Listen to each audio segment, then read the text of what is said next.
Okay, the next part of this is standards are built up of a series of actions. And so the next part is actions that is so important to changing your entire life, because your life is built up of a series of the actions that you perform. And so again, I said in the first video that this actually starts with habits, which is true, but your habits are just a string of actions over time.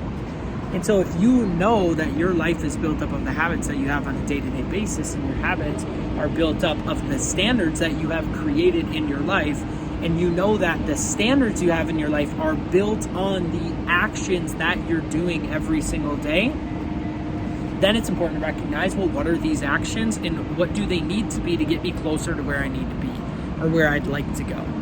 And so a couple things that I would say that really help with identifying, well, the actions that I perform every day are going to change my entire life. Well, then it's, all right, well, if one of the habits that I have is not getting up and clicking my snooze button, well, then what is the standard I'd like to create around this? Well, the standard I'd like to create is 3 days a week, I get up at 5 a.m. The next step of this is what actions are required for me to get up at 5 a.m.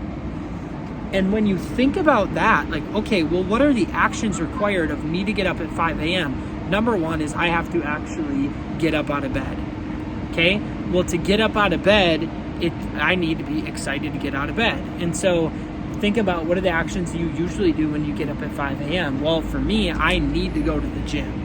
Because if I get up at 5 a.m. and I plan on reading or something like that, that's not enough for me to feel like I have to get up, because it doesn't require as much. I can go back to bed and think, well, all I missed out on is reading.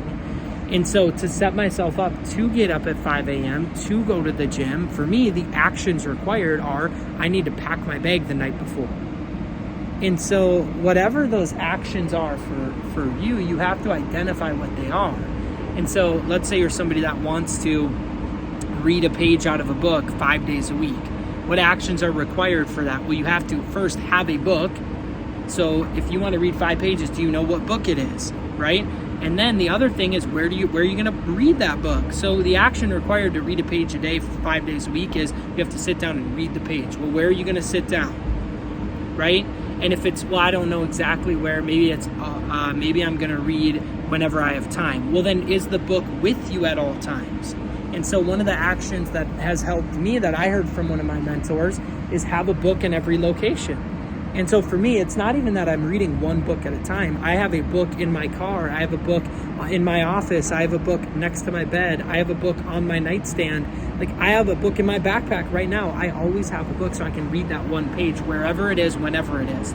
The action required to hit your standard, are you booby trapping yourself into completing that action? Because a lot of times you can identify what habit you'd like to create, and you can identify that first you have to create a standard in your life around it. But in truth, you have to really sit down and think about, well, for me to achieve that standard, what actions are required? I think that's sometimes is the lag of all of this, is there's not enough time put into, well, okay, well, if I'd like to get up at 5 a.m. and work out 3 days a week, what do I have to do to create that in my life? Oh, well, for me to get up at 5 a.m., I also have to go to bed earlier. And so it's all of those little actions that take identifying before the next two things can happen. 2 more steps to this.